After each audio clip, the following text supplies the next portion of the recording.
Greetings from the Commission on Presidential Debates office in Washington, D.C. This video is going to try to capture some of the wisdom that our dear departed Jim Lehrer used to share with all of you in symposia here in D.C. and on occasion by conference call from his book-lined library in his home in Washington. It concerns the questions of the selection and preparation of the moderator for the debates, how Jim went about it, how he thought about it, which was extensive, as you can imagine, and how he adapted to the different formats over the years, starting with our very first debate in 1988 at Wake Forest University in Winston-Salem, North Carolina, all the way to his final debate in 2012.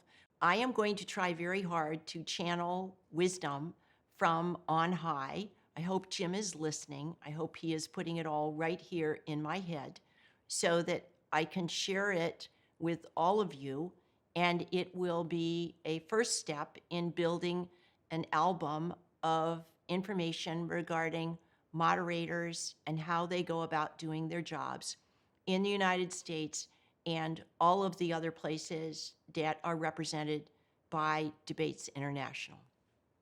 It will all be based on the way we do things in the U.S. debates. So we're going to take a walk through that process, and I hope this will be something that is useful and that we can build on in coming months and years, drawing on lessons from other members of Debates International. First, the Commission is always looking for potential debate moderators. This is a search that goes on constantly by looking at individuals, journalists who are either print journalists and reporters, who are on TV, who are on radio, who are involved in covering general elections and candidates. And we have three primary criteria in mind while we are doing our search. Number one, individuals that have a deep understanding of the issues and the candidates that will be covered in the debates. Number two, who have extensive experience in live, hard news television. Number three, who will understand that, for better or worse, they are not on the ballot. This is a forum about candidates. This is a place to educate viewers and listeners about their choice for leaders. And as Jim used to say to all prospective moderators, this is not about the moderator. This is about the candidates. And if for any reason people are talking after the debate about the moderator, then the moderator has maybe not done the best job that he or she or they could in terms of focusing the time and attention on the candidates and their views.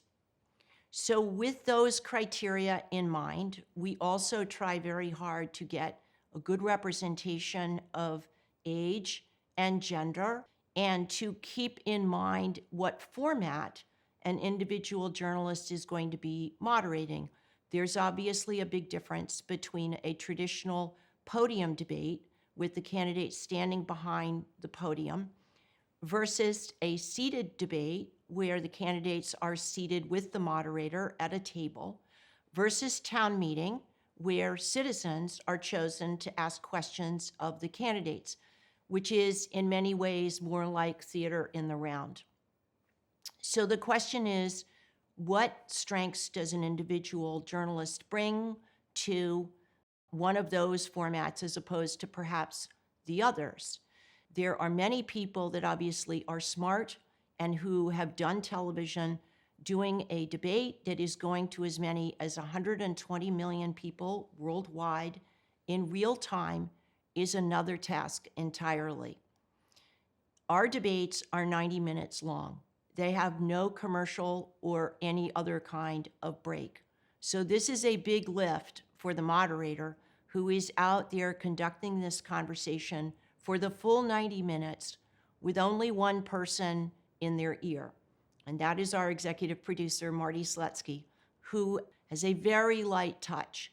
He will be in the moderator's ear, reminding them of where we are in the flow of the debate, whether a candidate is short on the time they have received, because obviously it's very important that every candidate get similar time, if not exactly the same, and anything else that's important for the moderator to know as they work their way through the debates. Once we have decided, the invitations to the moderators go to those individuals. They do not go to the media organizations that they work for. And it is done extremely privately, confidentially. We ask an individual whether they could consider doing a debate as the moderator. Most of the time that requires their checking with their colleagues, their families. They come back to us and tell us whether they are willing to do it. When we ask them, they are asked to do a specific debate on a specific date in a specific format. If they cannot, for any reason, do it or don't choose to do it, the invitation does not go to someone else at their media organization. We find someone else to do that debate. Once all of the moderators are decided on, they are announced as a group, usually in late August, which gives them ample time to prepare for their debates. The first debate, as most of you know, tends to happen during the third week of September. What does that entail? Many of those moderators take themselves out of their day-to-day responsibilities. If they are on the air every night doing a news show, they tend to ask if they could stop doing that or stop doing weekend interview shows so that they can focus their time on the research needed to do the debate. Also, for obvious reasons, they do not want to be interviewing someone who might be a candidate and a participant in the debate itself. That is then the start of a process where they are welcome to go and talk to experts in the world of academia, think tanks, their colleagues who work on particular issues, and to find out what those people think are the most important issues and the most important questions to be asked on those issues. They can do research of any kind. They're encouraged to make small teams of their colleagues or outside researchers perhaps, and to keep it as close and nimble and flexible as they can as they work through those few weeks before their debate. They are encouraged not to do interviews of any kind and not to go on social media for one obvious reason. That is an allocation of time that may, in fact, not help them get ready. And it also may open them up for criticism from people that make assumptions about what they're going to do during their debate. Since 2012, our format has called for the first and final debate to be divided into 6 15-minute sections. Each of those sections is devoted to a major topic. The moderators are the ones that select those topics, and we announce the topics between a week and 10 days before the debate. That means that the participants know what the topics will be. The moderator then chooses a question to start each 15-minute segment. That question, like all questions from our moderators, are not known to anybody else. They're not known to the commission. They're not known to the candidates. The moderator starts each 15-minute segment asking that question on the pre-announced topic. Then the candidates have 2 minutes to give an initial answer, and the balance of the 15 minutes is used for an exchange between and among the candidates with facilitation by the moderator as needed. So the entire point of this format is to focus all of the time on the candidates and their views. There are 2 other tools that our moderators have used often.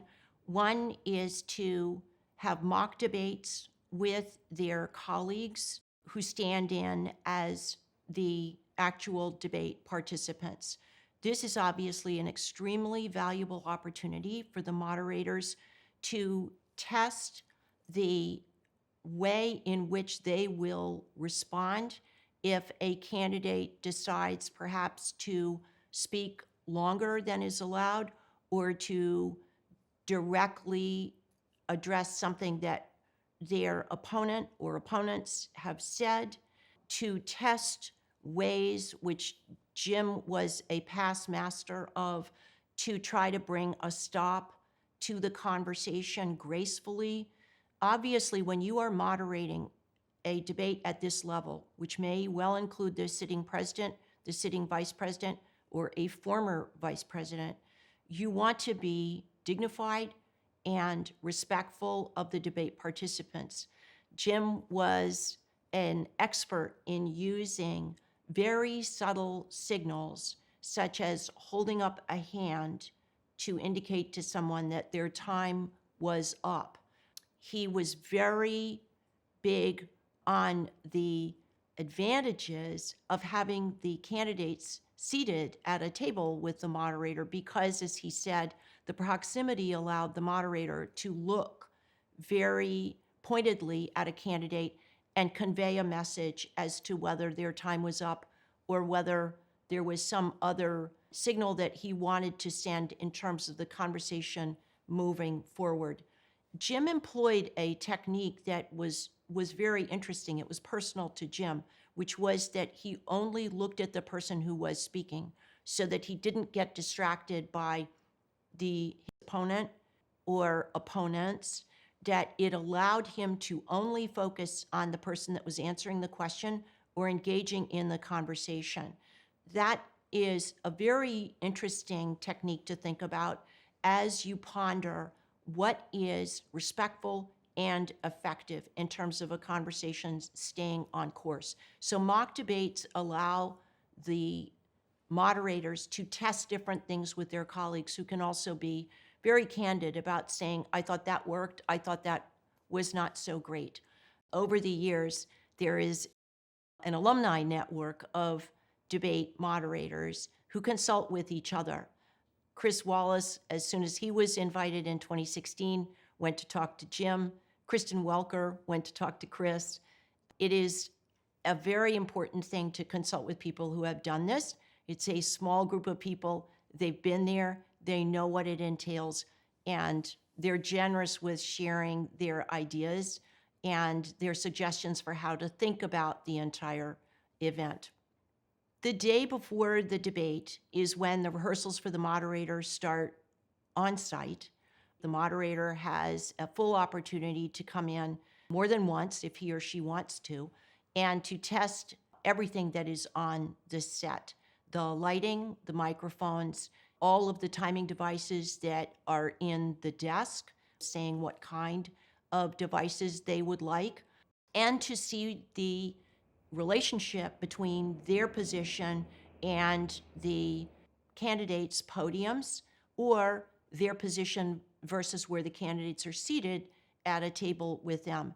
Town meeting is an entirely different geography on set, and normally the town meeting moderator will be seated at something that is a little bit higher chair that probably swivels so that they can turn to look at the town meeting participants who are probably behind them as well as on either side in a horseshoe. Rehearsal day allows the moderator to test all of those different relationships and understand spatially how they work. We also have mock debates on the set the day before the debate, where students from the university whose campus we are holding the debate on get to come in and stand behind the podiums and actually test the microphone, the timing devices, et cetera, working with the moderator. It's needless to say a thrill for the students, and it's always fun to see what topic the moderator chooses to have a debate with the students. All of these rehearsals are obviously closed to anybody, to the media, to campaign staffs. Those are just for the moderator and their team and for the CPD production team. And we can spend as much time as anybody wants going over this to make sure that we get it right. The campaigns and the candidates, by the way, have no communication with the moderator. If they wish to communicate something, they communicate it with the CPD, and then we can relay it if need be. But that is one more thing that the moderator does not need. And we make sure that the campaigns know that if they have something that they want shared with the moderator, they are to tell it to us. That is a rule that has been respected and treated with great courtesy. On the debate day, the moderator has another rehearsal. Usually this time, same thing they will be wearing during the debate, so they can test everything, looking and feeling the way they will during the debate. Again, this can take as long as the moderator needs to make sure that they understand exactly what is going on, not only in terms of them, the candidates, the teleprompter, where the individual cameras are positioned, any other aspect that they would like to test. As those of you who heard Jim and have been at the symposia know, we have redundancy built into every component on the set, the lights, the microphones, everything, so that the moderator can feel assured that the systems are going to work. Again, if you are out on the stage by yourself for 90 minutes, you want to make sure that things are working as they are supposed to. That said, I will tell you a very funny Jim Lehrer story, which happened some years ago. I think it was 2008. With 2 minutes to airtime, he proceeded to say to no one in particular, but it was obviously aimed at us, that his IFB was not working in case anybody cared. And then said, in typical Jim fashion, you don't need to take the full 2 minutes if you don't want to. Not surprisingly, our amazing audio team, which was led by somebody that many of you met, fixed it in, I think, 45 seconds. And he was more than ready when the red light went on and the signal started to go out to the entire United States and the world.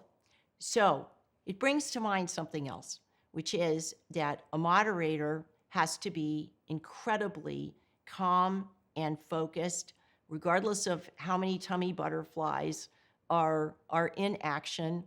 Things happen, some of which the moderator can prepare for and has dealt with in other forums, but some of them you can't predict. And you need somebody that is going to understand they may have to roll with the punches. And boy, that was Jim, a former Marine and a true professional when it came to news and live TV. A final note concerns confidentiality. It is extremely important that any moderator be as careful as they possibly can with sharing information, either with their own teams of researchers or their families or anyone else. This involves both discretion in terms of where the moderator may keep their notes, their topics, their questions, how they do that, how they are transmitted to others. Do they use straight email? Do they write things down? Do they use fax machines? Do they use encrypted means of sending this information to their colleagues? This is not overstating the danger, because obviously if someone got a specific question that a moderator intended to use and put that out in the public or put it out only to one campaign, that would call attention to the moderator in a way that was extremely unhelpful to the moderator, their colleagues, and the debate. So do everything you can to be extremely careful with that kind of information. We actually go way low tech. We transmit things on phone conversation. We use encrypted means of sending written messages. But for the most part, we encourage the moderator and their teams, please don't put a lot of things in writing, especially that are going to someone else using the internet in one way or another. That pertains also to thinking about interviews or using social media either before or after the debate. Let the debate speak for itself. Moderators have, if they've done a successful debate, done their work. Step aside and let social media do its thing without your participation. That really is an invitation for criticism, misinterpretation that you don't need. And it's not going to help the public or your news organization. Be very careful about selfies that individuals ask you to take with them. If you know exactly who they are, fine. If you're not quite sure, make sure that that's not going to be used in a way that could be embarrassing right before or right after a debate. In other words, let the debate be the product. Let your own participation be something that our moderators have always seen in this country, for which I'm very grateful. This is a public service. The moderator is not there, in Jim's case, as a member of public broadcasting or as an anchor of the news hour. He is there as Jim Lehrer, journalist. And by the way, we get asked on occasion, are our moderators compensated? They are not. They do this as a public service because they believe in the importance of the debates. They are doing this for their fellow citizens. So there is no salary or fee paid to our moderators. So we'll wind up where we started, which is Jim's mantra to just remember it is not about the moderator, and to know that when people have finished watching or listening to the debate and they are talking about the issues and the candidates, the moderator will have done his or her job. It's a very exciting and historic opportunity. This is a reminder that what I have described is based on the US debates and the tradition now that goes back unbroken to 1976. Other countries, other parties, other political traditions call for something that is quite different. So you should not take anything away from this that says that the way we do it with single moderator and the timing of the major pods given to big issues is something that you should necessarily think is right for your system. Other countries have multiple candidates. They need real-time translation into many languages. It works better to have multiple moderators. The debates are longer and therefore call for a different allocation of time. Formats may be quite different. Think creatively and do not feel as though any one of the things that I have outlined here means that you should do it that way. But they are frameworks for you to consider and perhaps adapt. I know a lot of members of the Debates International group think that having debates on campuses is a very good idea for the same reason that we do, which is you can get young people involved in the process and understanding why this is an extremely important part of their history, which they can own and they can participate in. But do not, for any reason, think that this is the best way to do it. This is one way to do it. And as those of you who know who have all been together with us, we have as much to learn as anybody in Debates International Network. We learn from everybody else. And we're grateful for the fact that everyone is so generous in sharing their expertise and their solutions to problems that arise during the debates.